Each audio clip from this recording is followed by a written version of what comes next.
Good day, ma'am. I am Princess Kate Erica Vigilia, and I am a nursing student from BSN 112 Good Samaritan Colleges. And in today's video, I will be showing you the 4 phases in interviewing a patient. So the first thing that we need to do is to check the information of our patient, such as their medical chart. So let's proceed checking it. Okay.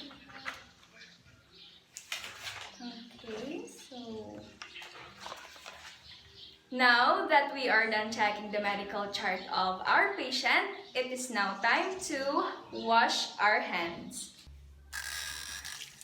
It is important to wash our hands before we assess our patient because this will reduce the risk of infecting others, including our patient.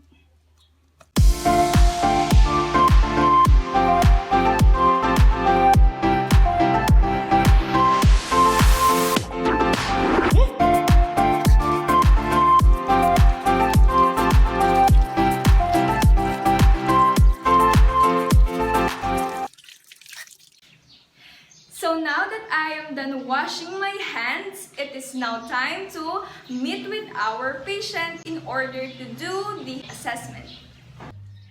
Good day, ma'am. I am Princess Kate Erica Vigilia, your student nurse for today from 10 a.m. to 6 p.m. So I will be asking you some questions about your health status in order to determine what is making you healthy and to find out if there are any health-related issues. So while asking you some questions, I will be taking down notes for later verification. And you don't have to worry about anything because the information that will be gathered from you will remain confidential and will only be used for medical purposes. Are you okay with that, ma'am? Yes. So we have an agreement then. Yes, Okay, that's good. So how are you today, ma'am? I'm feeling well and good.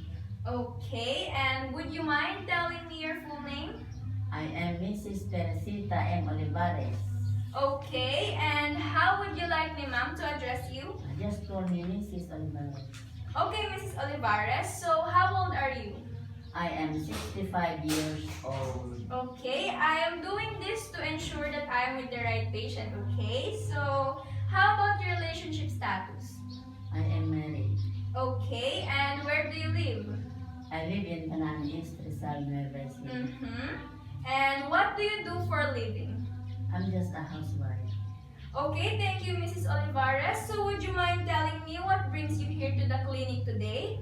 I am here because I'm experiencing back pain. Okay, so when did your back pain started?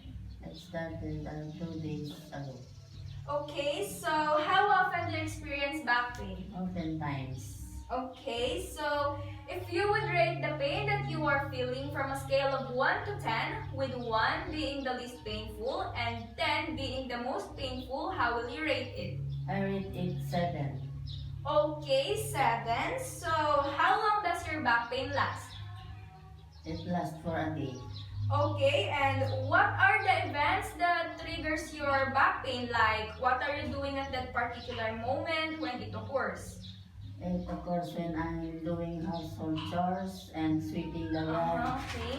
and also when I'm watering our plants. Okay, so may I ask how long do you do household chores? It lasts for 2 hours.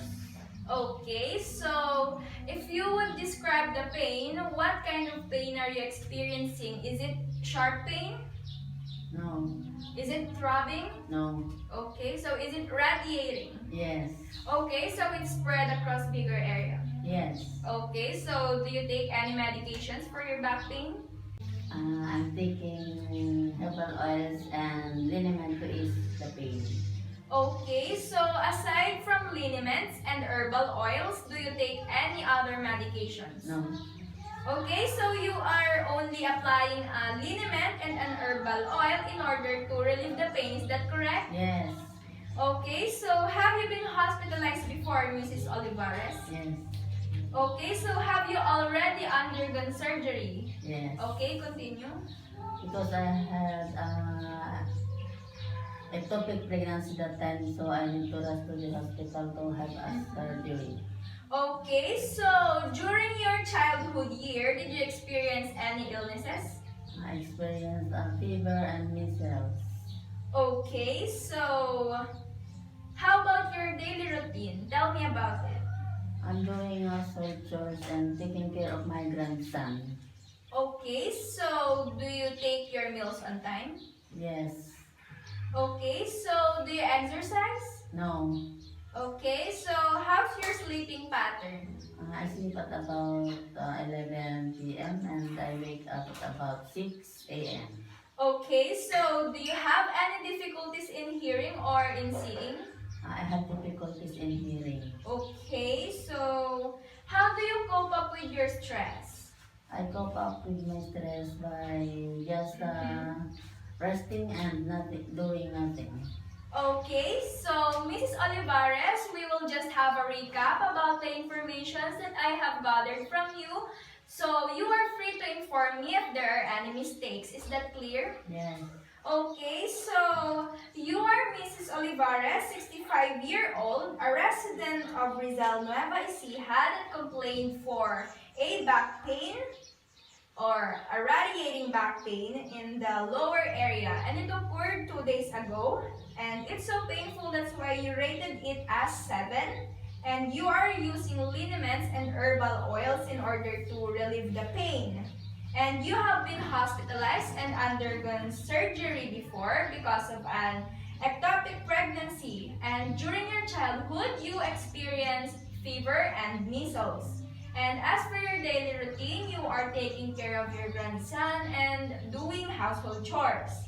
And you have a difficulty in hearing, and you cope up with stress by resting and doing nothing. Is that correct? Yes. Okay, so before we end this interview, do you have any concerns or do you have any questions? No more questions. Okay, Nan, thank you so much, Mrs. Olivares. That's it for this interview, and I hope that you will have a nice day. You're welcome and have a nice day too. Thank you.